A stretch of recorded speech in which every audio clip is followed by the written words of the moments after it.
all over the country here showing support for local pastors in their fight, which they say is an attack on their First Amendment rights.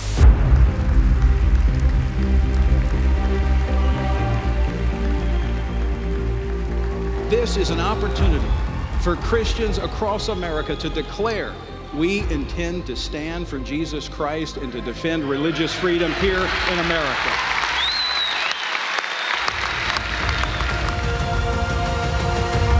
Fundamentally, this began when Anise Parker, the mayor of Houston, proposed what they were calling at that point an equal rights ordinance. But a big portion of it was the transgender or gender identity portion. Men could go into women's restrooms and women could go into men's restrooms based on how they felt about themselves.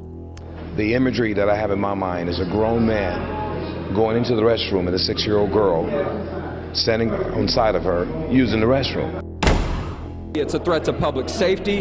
It is an infraction on religious liberty. It literally motivated and united all of us together. When we stand together, it's much stronger than we by ourselves. Opponents of the ordinance now have 30 days to collect the more than 17,000 petition signatures needed to appeal the decision. We got the minimum number of signatures required and we submitted it to the City of Houston, and the mayor would not validate it. A petition to repeal the Houston Equal Rights Ordinance was ruled invalid Monday by Houston City Attorney David Feldman. The city of Houston has issued subpoenas demanding that a group of pastors turn over their sermons as part of a battle to enforce an equal rights ordinance in the city. This is about political intimidation. That's what is so chilling about this. This is unprecedented, and we've been hearing from pastors across the nation. After a great deal of soul searching, I came to the conclusion that I would direct the city attorney to withdraw the subpoenas.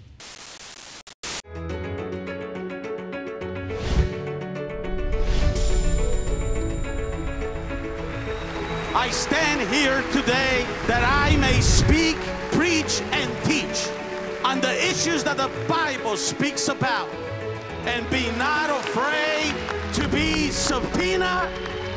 Let the people vote.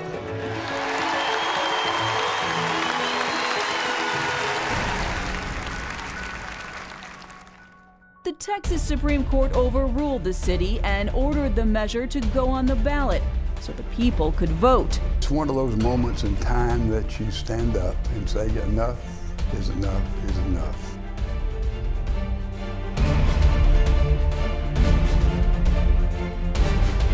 Houston's equal rights ordinance is soundly rejected. The margin 61 to 39%.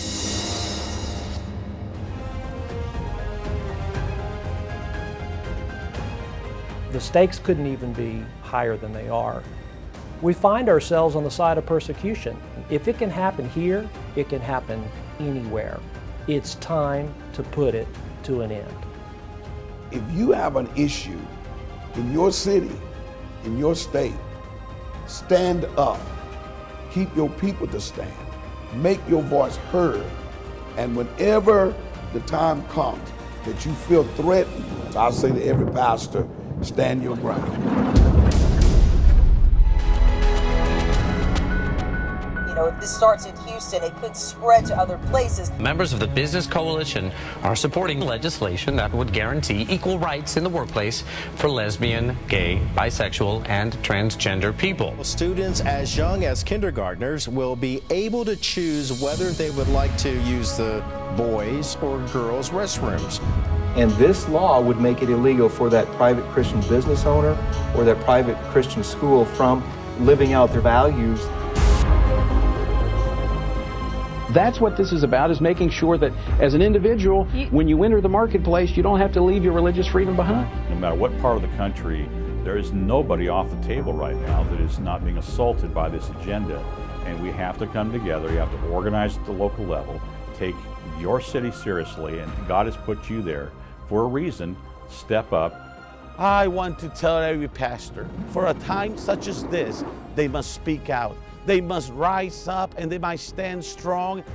And if this happens in other place, everybody, Spanish, African American, every nationality has to be together in unity. If every pastor in this country would stand up, and then every Christian in this country would stand up, things would change very quickly. The Houston Five, the pastors in Texas that stood up against the mayor, I believe is a turning point for the church in America. They rallied the members of their congregations and members of the community, and they have stood up against this city council and against this mayor. And since then, literally dozens of cities across the nation have followed their example and have stood up for religious freedom, the freedom to believe and live one's life according to those beliefs. So I'm encouraged by what I see happening in Houston, Texas, and as a result in cities across America.